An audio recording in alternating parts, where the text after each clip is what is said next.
Probleme me energjinë elektrike po vazhdojnë të paraqiten edhe në paralagjen Brekocë të Gjakovës. Banorët e kësaj zone po përballen me reduktime të shpeshta gjatë gjithë ditës dhe natës, gjë që po shkakton vështirësi të mëdha në përditshmërinë e tyre. Ata thonë se mungesa rrymës po ndikon negativisht në shumë aspekte të jetës, si në gatim, në ngrohje të ujit, por edhe në pajisjet e punës të cilat i përdorin në shtëpi.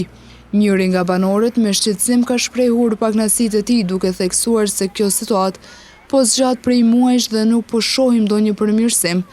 Ai tha se reduktimet po ndodhin pa paralajmërim dhe askush nuk po i jep ndonjë sqarim se pse kjo po ndodh. Për më thonë garant për 2 vjetë e këtire non-stop. Non-stop.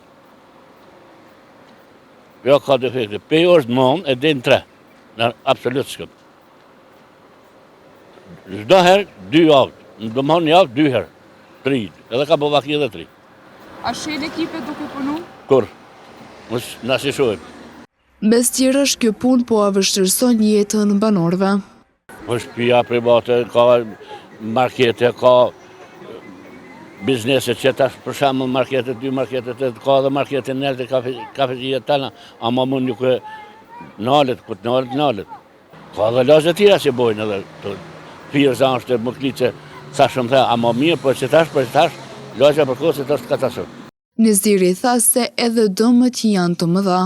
Një fazë punon, 2 punojnë, që shtu shkojnë e të punë. Kur të nalet, ka mundësi që vjen e fort, edhe i kallë me fështidera, me televizore, me kretë. Edhe e ndollë. Edhe ka ndollë dhe e punë.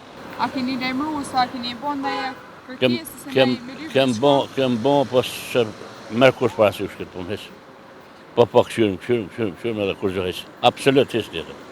Për të marrë një përgjigje rreth këtyre problemeve, kemi kontaktuar edhe me zëdhënësin e KEC-it të Lulzim Krasniqi. Mirë po deri në momentin e përgatitjes së kësaj kronike nuk kemi paranuar asnjë përgjigje nga ana e tyre.